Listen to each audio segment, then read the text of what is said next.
What is up, guys? I am back here in Wilton, California, and last week I hung out with my guy Peanut over here, the miniature horse. But this week we came back to catch some frogs and some toads. So I got my bucket. Let's see what we can find.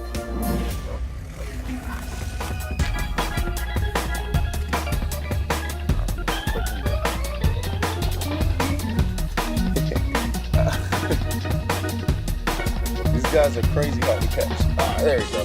So we had some fun catching some frogs and toads. Unfortunately, we were only able to catch just one measly frog. But I think we hit the lottery with the toads. Now that I got my fix of being a kid again, let's get down to business and talk about these guys.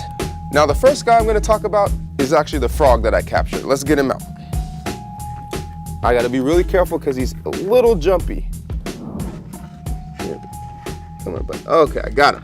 All right. Now, as you can see, these guys are super cute and super tiny. This little guy here is called the Pacific tree frog, or at least that's what we're going to be calling it for this video, because there are actually 3 different species of tree frog in California that are very, very similar. The Northern Pacific tree frog, the Sierran tree frog, which would be found in this area, and the Baja California tree frog. However, this delineation is not universally accepted, so for this video, we're going to simplify it and just call it the Pacific tree frog. Oh, and it gets a little bit more confusing because some people like to call these guys chorus frogs because they make a lot of noise in the evening time. So anyway, we're going to table all that and just keep it simple, Pacific tree frog. Now, there is another species of tree frog in California. It's called the California tree frog. One of the ways that you can tell the difference between this and that one is by looking at the dark strip along the eye of the frog. The California tree frog does not have that dark stripe. Now, they're found in lots of different places. Grasslands, I've seen them in suburban neighborhoods, woodlands, wetlands, all sorts of places like that. But they are very, very common.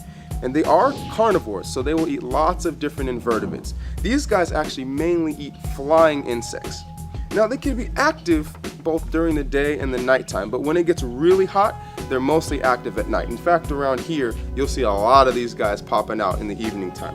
Now, if you look at their coloration, they can actually be found from dark grays to greens. And in fact, depending on where they're at, they can actually change the hue and lightness of their color to match the background of their environment to improve their camouflage. Alright, so I'm going to give this little guy a break. I'm going to pull out some toads, but I'll bring him back later when I show you the difference between a frog and a toad. Alright guy, let's go back. Alright, now it's time to check out some awesome toads. Now these are called California toads, and they're literally everywhere out here. I used to remember catching a ton of these guys growing up. Now these guys, like the tree frogs, are found in a number of places, and in fact their territories tend to overlap. I found the tree frog right next to these guys hiding underneath a mat. They like wetlands, grasslands, forests, all sorts of things like that. They are carnivores as well, eating lots of different invertebrates. Like in their environment, I found lots of small beetles and crickets and things like that they like to feast on. Now, like most toads, they also have glands on the side of their head called parotoid glands. And these glands secrete poison that is poisonous to a lot of different animals. There are a few things that have learned how to avoid this. For example, certain birds have learned to avoid eating the whole toad and just eat the good stuff on the inside in the gut because they know that they're toxic. And other animals have developed immunity, like the garter snake. They seem to not be bothered by the poison at all. Now, during the day, they will actually hide out in wet, moist areas if it's hot outside. So, like these guys like hiding under a barn, but they'll also be found in rodent holes and drains, all sorts of places to escape the heat and also to get some moisture. So, since I have a ton of toads and I have a frog, I thought it might be cool to show you the difference between a toad and a frog. I will be going over just 5 ways, but there are many more. Before I begin, it's important to note that they are both amphibians. Now, the term amphibian literally means 2 lives. That's one life in water, where they are actually completely aquatic, and the other part of their life where they're on land and they breathe air.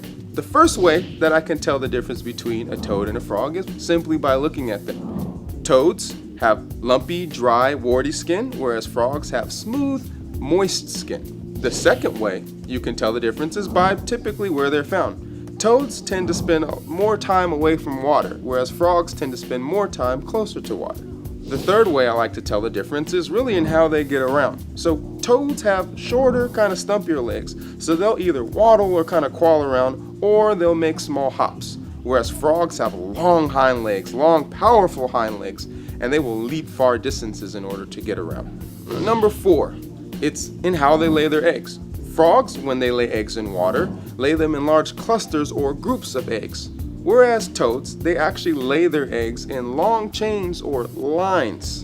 And the 5th way I like to tell the difference between a frog and a toad is a little less obvious. Some frog species actually have teeth, whereas toads do not have teeth. Alright, thank you guys so much for watching. I'm gonna let these guys go, but before I do, don't forget to like the video, subscribe to the channel, and continue to join me, LB the Adventurer, on my journey to explore the world one animal at a time. Thank you guys for watching and take care.